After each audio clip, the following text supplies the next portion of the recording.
السلام عليكم متتبعي قناة مريم، نتمنى تكونوا بخير وعلى خير ان شاء الله. عواشر مباركة.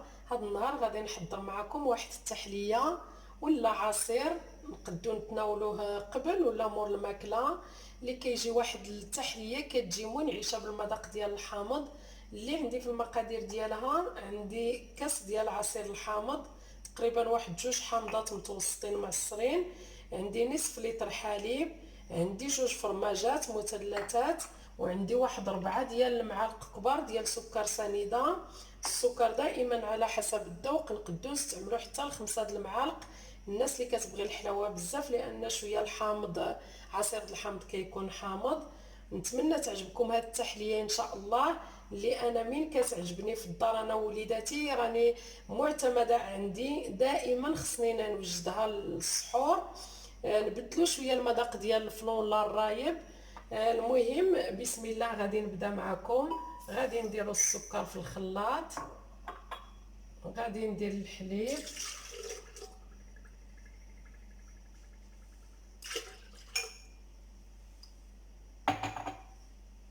غادي ندير العصير ديال الحامض، غادي نزيد الفرماج،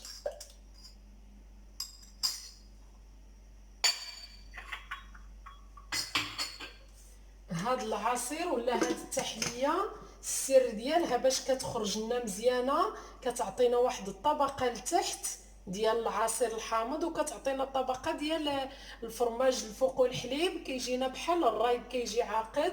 هانتوما بقاو معايا، انا غادي نطحن العصير ديالي مزيان وغادي نولي معكم باش نفرغوه في الكيسان.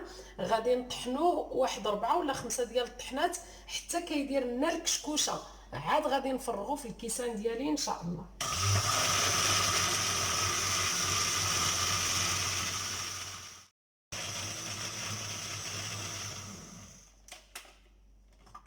بعد ما كيتطحن لي هذا العصير كيف ما كتشاهدوا معايا، خاصنا واحد 5 ولا 4 د المرات وانا كنطحن حتى كيعطيني هاد الكشكوشه كيف ما كتشاهدوا معايا.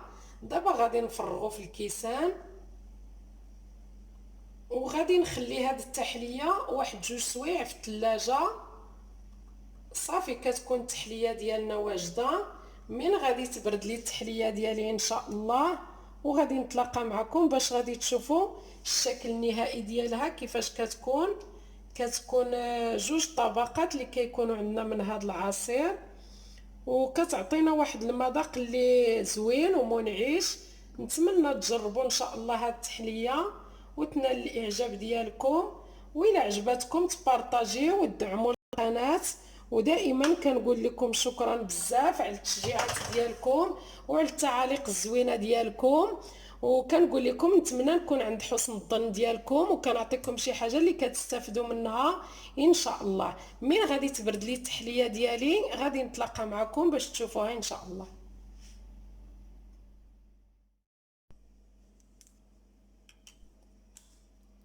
التحليه ديالي بعد ما بردات كيف ما كتشاهدوا معايا كيكون الشكل ديالها بحال هكا، كيكون العصير لتحت وديك الطبقه ديال الحليب والفرماج كتطلع الفوق، وكيجي المذاق ديالو زوين تقريبا بحال الرايب كيجي عاقد كيف ما كتشاهدوا معايا.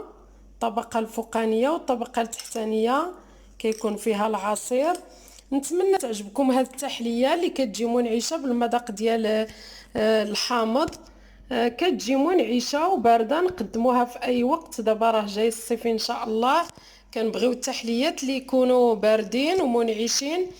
وكنقول لكم بالصحه والراحه، والى عجبكم لا فيديو تبارطاجيوه مع العائله، وما تنساوش تدعموا القناه وتضغطوا على الجرس باش توصلوا بكل جديد. وشكرا على التعاليق ديالكم المحفزه اللي كتحفزني باش نعطي مجهود اكثر، وشكرا بالصحه والراحه.